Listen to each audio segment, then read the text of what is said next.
एक NEET student जो भूत प्रेतों में विश्वास नहीं रखता था, पुणे का सबसे हॉन्टेड होलकर ब्रिज, और वहां पर उसने एक्सेप्ट किया एक खतरनाक चैलेंज। उस टाइम तो उसे लगा कि वो सिर्फ अपने दोस्तों को गलत साबित कर रहा है, लेकिन जब वो उस रात कब्रिस्तान की दीवार कूदकर अंधेरे में गायब हुआ तो शायद उसे भी नहीं पता था कि उसने कितनी बड़ी गलती कर दी है। लेकिन क्या ये एक गलती, सिर्फ एक रात की गलती, उसकी पूरी जिंदगी बर्बाद कर सकती है? आइए जानते हैं इस कहानी में। तो हेलो एवरीवन, खमागणी and welcome to the world of सोयागम। फिर से मैं आप लोगों के सामने एक और रियल सुपर नेचुरल एक्सपीरियंस लेकर।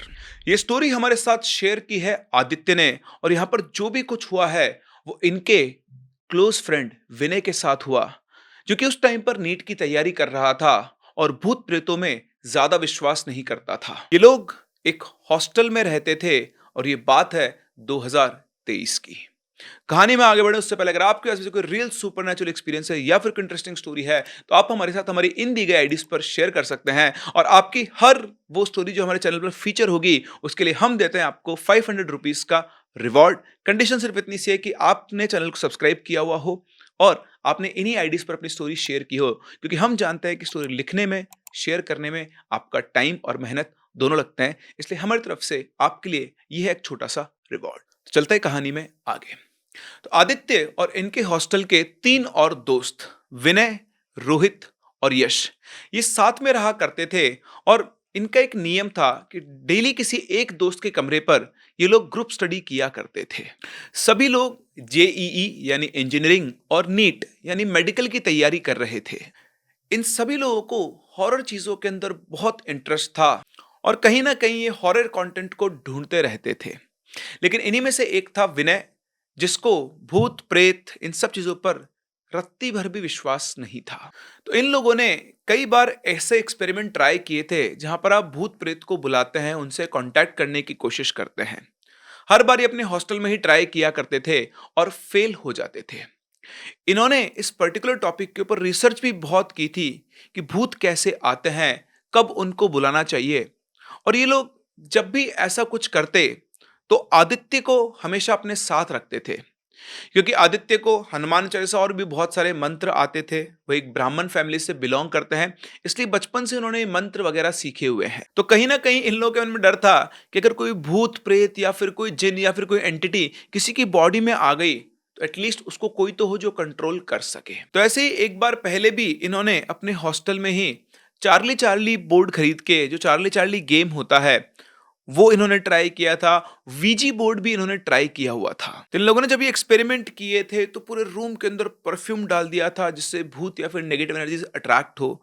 फिर इन्होंने इनका प्रोसेस स्टार्ट किया और करीबन आधा एक घंटा इन्होंने ट्राई किया, लेकिन उसका कोई रिजल्ट नहीं आया। 2-3 बार अलग अलग गेम ट्राई करके फिर इन्होंने छोड़ दिया, और जब भी कोई गेम ट्राई करते थे और कुछ भी नहीं होता था तो विनय इन्हें एक ही बात बोलता था कि तुम सब लोग बेवकूफ हो। मैं तो हमेशा से ही कहता हूं, कुछ नहीं होता, तुम ये सब ढोंग रचते हो, ये सब खिलौने लाते हो, इनसे कोई भूत प्रेत आते हैं क्या? तो ऐसे ही दोस्तों की मस्ती के दिन गुजर रहे थे, साथ में अपनी अपनी पढ़ाइयां भी कर रहे थे। तो ऐसे ही एक दिन यूट्यूब पर सर्च करते करते इन्हें पुणे के सबसे हॉन्टेड ब्रिज के बारे में पता लगा, जिसका नाम है होलकर ब्रिज। इस ब्रिज के ऊपर बहुत सारे वीडियोस भी अवेलेबल है और उसकी बहुत सारी स्टोरीज भी चलती हैं, और कई फॉरेनर जो पैरानॉर्मल इन्वेस्टिगेटर होते हैं उन्होंने भी इस ब्रिज के ऊपर टेस्ट किया हुआ है। तो जब इन लोगों को इसके बारे में पता लगा, तो क्योंकि सब लोग पुणे से ही बिलोंग करते थे और पुणे के एक हॉस्टल में रहते थे जो कि होलकर ब्रिज से करीबन 7 किलोमीटर की डिस्टेंस पर था, तो इन चारों दोस्तों ने ये डिसाइड किया कि अब रात के करीबन 3 बजे ये लोग होलकर ब्रिज जाएंगे, क्योंकि इन लोगों ने सुना था कि रात के 3 बजे के आसपास जो नेगेटिव एनर्जीज होती हैं वो बहुत ज्यादा एक्टिव और ताकतवर हो जाती हैं। लेकिन प्रॉब्लम ये थी कि ये लोग हॉस्टल में रहते थे और रात को 3 बजे हॉस्टल से बाहर निकलने की परमिशन इनको नहीं मिलेगी। इसलिए इन लोगों ने प्लान किया और चुपचाप ये लोग हॉस्टल से बाहर निकले रात के करीबन 1 बजे।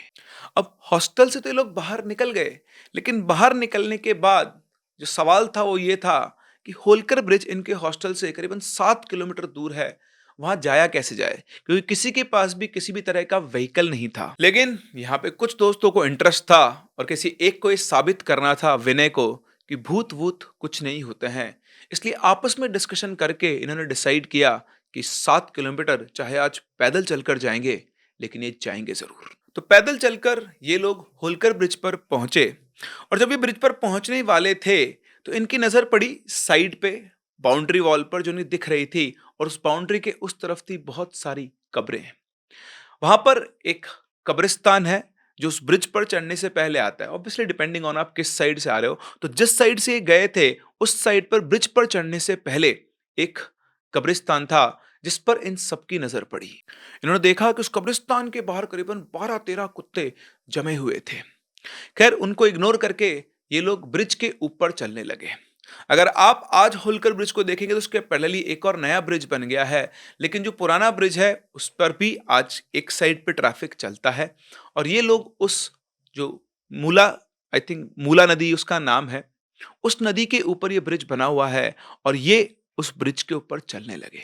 उस ब्रिज पर नोटिस किया कि जो भी गाड़ियां उधर से आ रही थी वो ब्रिज पर चढ़ती एकदम से अपनी स्पीड बढ़ा रही थी।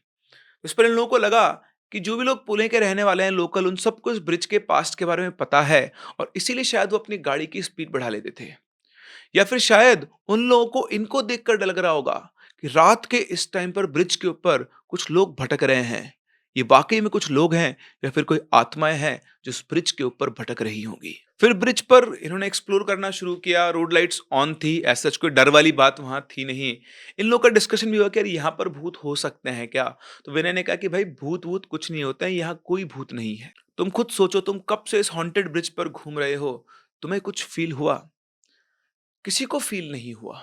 फिर उसके बाद विनय ने बोला, अच्छा चलो ठीक है, तुम चारों तरफ देख लो, कुछ दिख रहा है नहीं ना, आओ नीचे चलते हैं, है ना, वहां नीचे देखो कितना अंधेरा है, वहां पर चलकर देखते हैं वहां पर कोई भूत है या फिर नहीं है। और विनय के कहने पर, क्योंकि वहां कुछ फील नहीं हुआ, तो ये लोग विनय के कहने पर नीचे उतर गए ब्रिज से। अब ब्रिज से जब वो नीचे उतरे तो वहां पर अंधेरा थोड़ा ज्यादा था और वाइब्स भी वहां पर बहुत ज्यादा क्रीपी थी। ब्रिज से उतर के ऊपर बहुत सारे घने घने पेड़ थे और उन घने पेड़ों में जो अंधेरा छाया हुआ था वो वैसे उस जगह को और डरावना बना रहा था। और नीचे उतर के उन्होंने फील किया कि वहां पर ना एक अलग सी साइलेंस थी। लेकिन ऑनेस्टली वहां पर उन्होंने करीबन 20-25 मिनट गुजार लिए होंगे, उन्हें ऐसा कुछ भी दिखाई नहीं दिया। बस अंधेरा थोड़ा ज्यादा था और शायद अमावस से एक दो पहले की रात थी, तो चांद भी पूरा नहीं था, इसलिए भी अंधेरा थोड़ा ज्यादा हो रहा था। अब यहाँ पर 20-25 मिनट गुजारने के बाद भी जब इन्हें कुछ भी फील नहीं हुआ और कुछ नहीं मिला, तो फिर से विनय ने कहा, देख लिया तुम लोगों ने, मैं बोल रहा हूँ, कब से बोल रहा हूँ, भूत वूत कुछ नहीं होते, सब सिर्फ अपने दिमाग का खेल है।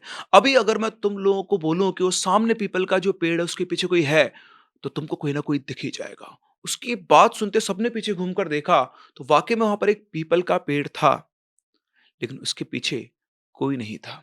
विनय सिर्फ इस बात का रेफरेंस दे रहा था। अब जब विनय बार बार इतना बोल रहा था तो इन्हीं के ग्रुप में से एक और बंदा, रोहित, रोहित ने उसे एक डेयर दिया कि ठीक है, चल आज तेरा ये क्लेम भी टेस्ट कर लेते हैं। रोहित ने अपना बैकपैक खोला, उसमें से परफ्यूम की एक बॉटल निकाली। वो बॉटल उसने विनय को दी और कहा, एक काम कर, ये पूरा परफ्यूम तो अपनी बॉडी के ऊपर लगा ले अच्छे से, और उसके बाद ब्रिज के उस तरफ आते टाइम हमने जो कब्रिस्तान देखा था उस कब्रिस्तान के अंदर जाके दिखा दे। मैं मान जाऊंगा कि भूत नहीं होते हैं। अच्छा, एक बात और मैं आपको बता दूं कि इनके हॉस्टल चलकर आने, ब्रिज के आसपास घूमने और इन्वेस्टिगेट करने में रात के अभी तक करीबन 2:30 बज चुके थे। अब रोहित ने जब इस तरह से विनय को चैलेंज किया तो इन सबके होश उड़ गए। लेकिन विनय ने इस चीज को अपने ईगो पे ले लिया और वो तैयार हो गया। आदित्य और यश घबरा गए और रोहित को डांटते हुए बोले, साले पागल है क्या, चलो यहां से, कुछ प्रूव नहीं करना है, हम यहां पर जो करने आए थे हमने कर लिया है, अब मुझे और कुछ नहीं चाहिए। और इतना कहकर ये लोग आगे बढ़ने लगे। लेकिन विनय विनय अपनी जगह खड़ा रहा। उसकी आंखों में एक अलग जुनून था अपनी बात को प्रूव करने का। उसने रोहित की तरफ देखा और बोला, अगर मैंने ये कर दिया तो? रोहित ने भी उसे जवाब दिया, तो तुझे मेरी तरफ से पार्टी, जो तू बोलेगा वो। विनय ने बोला, डन है। उनकी बात सुनकर आदित्य ने फिर से विनय की तरफ देखकर बोला, विनय तो पागल है क्या, नहीं करना ये सब। लेकिन विनय ने आदित्य की बात को इग्नोर कर दिया। पता नहीं कौन सा भूत विनय के ऊपर सवार हो गया था। बहुत समझाने पर भी वो नहीं माना और ये सब लोग पहुंच गए होलकर ब्रिज क्रॉस करके उस कब्रिस्तान की बाउंड्री वॉल के बाहर। वहां पहुंचकर इन लोगों ने उस जगह का वीडियो भी बनाया, जो मैं यहां पर आपके लिए अटैच कर रहा हूं।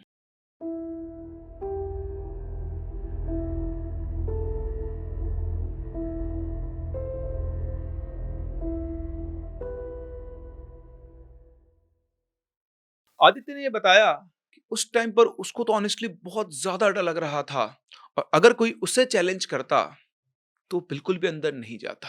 खैर, जिन लोगों ने ये कब्रिस्तान देखा है उन्हें अच्छे से पता है कि इस कब्रिस्तान, और आप वीडियो में देख सकते हो, इस कब्रिस्तान की जो बाउंड्री वॉल है शायद वो 3 साढ़े 3 फीट की है, और कोई भी आसानी से कूद के अंदर जा सकता है।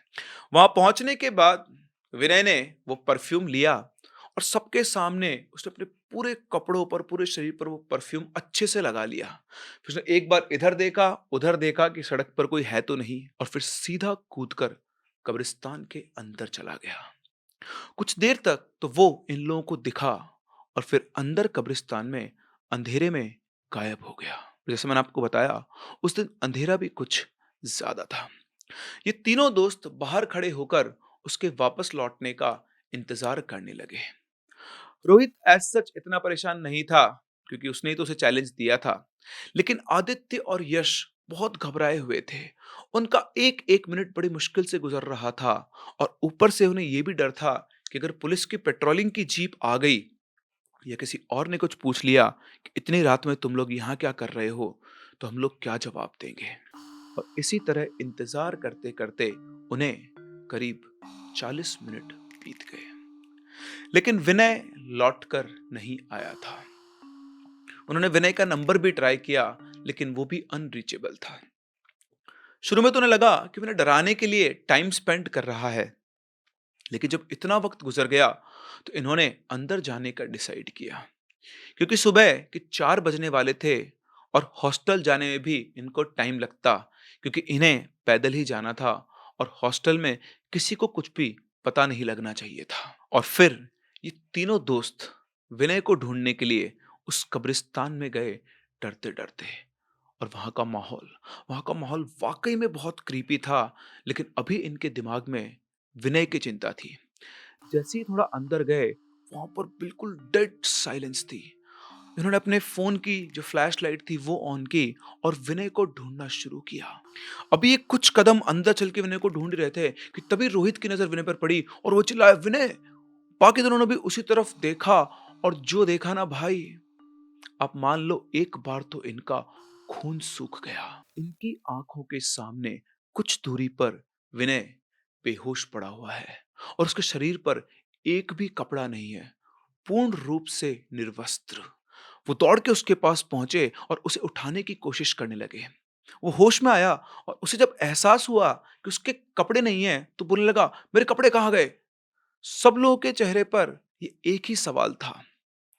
आदित्य विनय के पास रुका और बाकी दोनों दोस्त उसके कपड़े ढूंढने गए। आसपास उन्होंने देखा तो एक पेड़ की डाल पर उन्हें विनय के कपड़े लटके हुए मिले। वो कपड़े वहां पर कैसे पहुंचे, इस सवाल का जवाब अभी किसी के पास भी नहीं था। ये दोनों उसके कपड़े लेकर आए, उसे कपड़े पहनाए, और फिर ये लोग वहां से बाहर निकले। बाहर निकलने के बाद इन्होंने आसपास देखकर एक ऑटो किया अपने हॉस्टल पहुंचने के लिए, क्योंकि विनय की चलने की हालत नहीं थी। ऑटो में बिठाने के बाद भी उन्होंने उस टाइम उससे कुछ नहीं पूछा, क्योंकि ऑटो में बैठते ही वो वापस से सो गया था। पूरे रास्ते वो सोता हुआ ही आया। हॉस्टल पहुंचने के बाद चुपचाप से ये लोग अंदर घुसे और अपने अपने कमरों में जाकर सो गए। अब अगली सुबह जब सब सो के उठे तो सब मिले, और उन्होंने विनय से पूछा, अब बता क्या हुआ था। तो उसने बताया कि यार, अंदर जाने के बाद वो थोड़ा बहुत घूमा और फिर एक जगह जाकर बैठ गया, ये सोचकर कि देखता हूं क्या होता है। पता नहीं कब एकदम से मेरी आंखों के आगे अंधेरा छा गया, और जब आंख खुली तो तुम सब लोग सामने थे। लेकिन सालो, ये बताओ, तुमने मेरे कपड़े क्यों उतारे। उसकी ये बात सुनकर सब लोग बोले, भाई पागल है क्या, हमने तेरे कपड़े नहीं उतारे, तू ऐसे ही नंगा पड़ा हुआ था, हम तो खुद शॉक थे कि तुझे ये क्या हुआ, और ये सवाल हम तुझसे पूछने वाले थे कि तेरे कपड़े किसने उतारे। तो विनय उनकी बात सुनकर बोलता है, क्या बात कर रहे हो, मुझे तो ये लगा कि मुझे डराने के लिए तुम लोगों ने मेरे कपड़े उतार दिए हैं। तो यश बोला, भाई तेरे कपड़े तो ना पेड़ पे लटके हुए थे, मैं और ये रोहित दोनों तेरे कपड़े उतार के लाए थे। और उन लोगों की बात सुनकर विनय भी बहुत कंफ्यूज हो गया था, लेकिन उसे इसके अलावा और कुछ भी याद नहीं था। इन चारों दोस्तों ने इसे सिर्फ एक इंसिडेंट मानकर छोड़ दिया और फिर से अपनी डेली लाइफ में लग गए। लेकिन 2-3 दिन के बाद विनय अजीब हरकतें करने लगा। उस रात ये सभी लोग रूम में बैठकर पढ़ाई कर रहे थे, और तभी विनय एकदम से चिल्ला के अपनी किताब फेंक देता है और आदित्य की तरफ अजीब तरीके से हंसता है। आदित्य को आज भी वो चेहरा याद है। वो हंसी नॉर्मल से कुछ अलग थी। विनय हंस तो रहा था, लेकिन उसकी दोनों आंखें ऊपर चढ़ी हुई थी। उसे उसकी आंखों के दो प्यूपिल्स, वो दो काले मोती कहीं दिखाई नहीं दे रहे थे। आदित्य बताता है कि छाती बहुत तेज तेज फूल रही थी, जैसे अब हम जोर जोर से सांस लेते हैं, इस तरह से वो सांस ले रहा था। और उसके चेहरे पर एक बहुत क्रीपी सी स्माइल थी। उधर साइड में यश और रोहित भी उसे इस रूप में देख रहे थे। विनय को ऐसे देखकर इन्हें समझने में ये देर नहीं लगी कि विनय क्यों ऐसा कर रहा है। इन्हें समझ आ गया था कि वहां से कोई एंटिटी विनय के साथ लैच हो गई है, और इसी वजह से ये ऐसा कर रहा है। और शायद उस दिन उसके कपड़े भी इसी वजह से उतरे थे। आज उन्हें अपने उस सवाल का जवाब मिल गया था, और आज शायद उनकी वो इच्छा भी पूरी हो गई थी कि भूत से तो मिलना है। लेकिन इन चारों के साथ प्रॉब्लम ये थी कि ये बात वो किसी को बता नहीं सकते थे, और इसलिए जितना इनसे हुआ इन्होंने ही किया। वो उस भूत को, उस एंटिटी को जो इस टाइम पर विनय के शरीर में थी, उसको भगाने की कोशिश करने लगे। रोहित और यश ने विनय को पकड़ लिया, और आदित्य हनुमान चालीसा पढ़ रहा था। लेकिन फिर भी उसका कोई बहुत ज्यादा फर्क इन्हें दिखाई नहीं पड़ रहा था। आदित्य का कहना है कि उस रात शायद अमावस्या थी, और जैसा लोग कहते हैं कि अमावस्या की रात पर ये एंटिटीज और पावरफुल हो जाती है, इसलिए हनुमान चालीसा पढ़ने का भी उस पर कोई असर नहीं पड़ रहा था। वो उसी तरीके से आदित्य को देखकर हंसे जा रहा था। लेकिन जैसे तैसे करके बार बार हनुमान चालीसा पढ़ के, कुछ मंत्र पढ़कर, इन तीनों दोस्तों ने मिलकर विनय को कंट्रोल किया और उसे सुला दिया। इनको सबसे ज्यादा डर ये था कि अगर ये बात हॉस्टल में पता चल गई तो फिर इनके घर तक बात पहुंचेगी कि ये लोग हॉस्टल से रात को बाहर निकले थे, और इसी वजह से इन्होंने इस बात को दबा के रखा और किसी को नहीं बताया। अगले ही दिन ये लोग उसे एक मंदिर लेकर गए। उस मंदिर के जो पुजारी थे उनसे बातचीत की, उनको बताया, और फिर उधर से उसका झाड़ फूक करवा के ये लोग वापस लेकर आ गए। जनरली होता भी ऐसा ही है, जब हमें लगता है कि यार हम कहीं गए थे गलत जगह और ऐसा हुआ है, तो हम किसी बड़े हनुमान जी के मंदिर पर या काली माता के मंदिर पर चले जाते हैं। वहां उन पंडित जी से मिलते हैं, पंडित जी को बताते हैं, पंडित जी हमारे झाड़ा लगाते हैं और वापस भेजते हैं कि सब कुछ ठीक हो जाएगा, चिंता मत करो। उनको भी नहीं पता, उन पंडित जी को जब पता ही नहीं कि पैरानॉर्मल से कैसे डील करना है, तो उनको ये काम नहीं करना चाहिए था।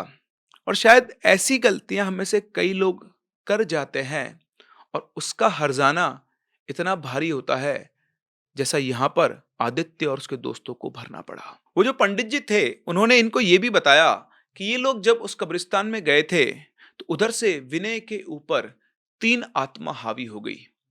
पंडित जी ने उसके हाथ पैर पर रक्षा सूत्र बांध दिया, काला धागा, और बोला कि हर मंगलवार को मंदिर आओ और हनुमान चालीसा का पाठ करो। कुछ दिन में सब कुछ ठीक हो जाएगा, डरने वाली कोई बात नहीं है। अब सबने विनय को अच्छे से समझाया कि भाई तू नहीं मानता था ना, अब तो तेरे को ट्रस्ट हो रहा है चीजों के ऊपर, कैसे तूने किया, उसको बताया कि तू कैसा कर रहा था। उसे भी फील हुआ अपने शरीर के अंदर। तो अगले 4-5 हफ्तों तक हर मंगलवार को वाकई में मंदिर जाता था और हनुमान चालीसा का पाठ किया करता था। लेकिन साथ ही साथ उसका नीट का एग्जाम भी पास में आ रहा था, तो पढ़ाई के चक्कर में उसने मंदिर जाना बंद कर दिया। लेकिन एज सच दोबारा वैसा कभी नहीं हुआ जो उस दिन विनय के साथ हुआ था। फिर 2 महीने के बाद जब उसने अपने नीट का एग्जाम दे लिया था, उसके बाद से ही विनय वापस से पागल जैसी हरकतें करने लगा था। बड़ा अजीब सा बिहेव करता था, कभी बैठे बैठे हंसने लग जाता था, दोस्तों को पहचानता नहीं था। एग्जाम देने के करीबन 10-15 दिन के बाद वो वापस से अपने घर चला गया था और जब उसका नीट का रिजल्ट आया तो उसके बहुत खराब मार्क्स आए थे। उस टाइम भी आदित्य की उससे बात हुई थी। मार्क्स को लेकर वो ज्यादा परेशान नहीं था, लेकिन उसकी आवाज में वो चमक, वो अंदाज नहीं था जो पहले विनय की आवाज में हुआ करता था। आदित्य ने उसको बहुत समझाया कि कोई बात नहीं भाई, एक बार और दे लेना, निकल जाएगा, टेंशन लेने की बात नहीं है। लेकिन उसके 2-3 दिन के बाद आदित्य को ये शॉकिंग न्यूज़ मिली। उसे पता लगा कि विनय ने अपने ही घर पर अपनी जीवन लीला समाप्त कर ली है। आदित्य को आज तक भी समझ में नहीं आया कि विनय ने ये सब नीट के रिजल्ट की वजह से किया या फिर उसकी उस गलती की वजह से जो उसने उस दिन कब्रिस्तान में जाके की। ये सवाल हमेशा हमेशा के लिए आदित्य के लिए अनआंसर्ड है। आदित्य बताता है कि विनय पढ़ने में अच्छा था और कभी भी चीजों की टेंशन नहीं लेता था। कभी भी किसी मॉक टेस्ट के रिजल्ट की, किसी और चीज की उसको चिंता नहीं थी। ना उसके ऊपर प्रेशर था, ना ही उसके घर वालों की तरफ से कोई प्रेशर था। और आदित्य का दिमाग उसका ये चीज को डाइजेस्ट ही नहीं करता है कि अपने कम मार्क्स आने की वजह से विनय ने ये स्टेप लिया। आदित्य का मानना तो यही है कि एग्जाम रिजल्ट की वजह से वो ऐसा नहीं कर सकता था। इसके पीछे और कोई रीजन है। वैसे आपको क्या लगता है? हमें कमेंट करके जरूर बताएं और जो भी बेस्ट आंसर होगा उन्हें मिलेगा हमारी तरफ से एक रिवॉर्ड। सो डू कमेंट, आपको क्या लगता है? और शायद इसीलिए कहते हैं कि जवानी के जोश में हॉन्टेड लोकेशंस को एक्सप्लोर नहीं करना चाहिए। जब गौरव तिवारी जैसा एक्सपर्ट इस लूप में फंस सकता है तो हम लोग तो नॉर्मल लोग हैं। जोश जोश में दोस्तों के चैलेंज करने पर हम ऐसी जगहों को एक्सप्लोर करने पहुंच जाते हैं बिना किसी नॉलेज के, बिना किसी प्रोटेक्शन के। वहां पहुंचने के बाद मैं कई बार कह चुका हूं, शायद आपको कुछ दिखाई ना दे, लेकिन कोई ना कोई आपको देख सकता है और ऐसा हो सकता है कि वो आपके साथ आपके घर तक चला आए, आपकी जिंदगी में घुस जाए और आपकी जिंदगी को बर्बाद कर दे। इसीलिए देखें, सुने और जाने दें। कभी भी इन जगहों को एक्सप्लोर करने ना जाएं। ये थी कहानी आदित्य और उसके दोस्तों की। आई होप आप लोगों को इससे बहुत कुछ सीखने को मिला होगा।